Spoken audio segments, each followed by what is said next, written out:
Welcome to the Slop Farm. Enjoy the video. In this video, I will explain how to make a form. First, clearly define the form's purpose and who will be using it. This initial step ensures you collect only relevant information.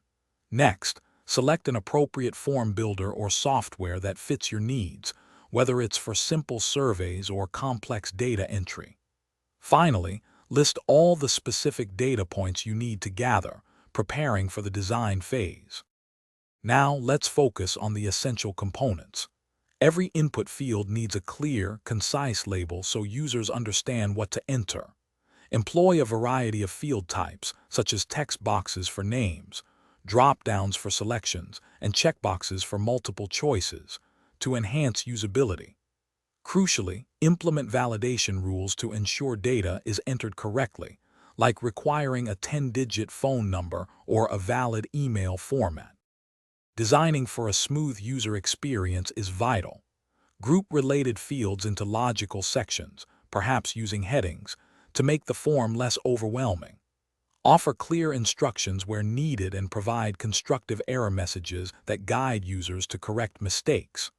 Remember to ensure your form is fully responsive, looking great and functioning perfectly on screens of all sizes, from desktops to mobile phones.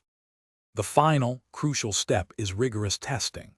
Test your form extensively to ensure all fields work as expected, submissions are processed correctly, and the user flow is intuitive. Collect feedback from a diverse group of users to pinpoint any confusing elements or technical glitches. Their insights are invaluable for refining the form.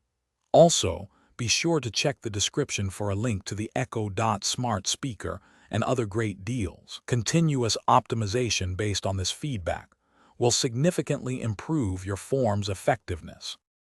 Thanks for watching. Consider subscribing if we helped you today.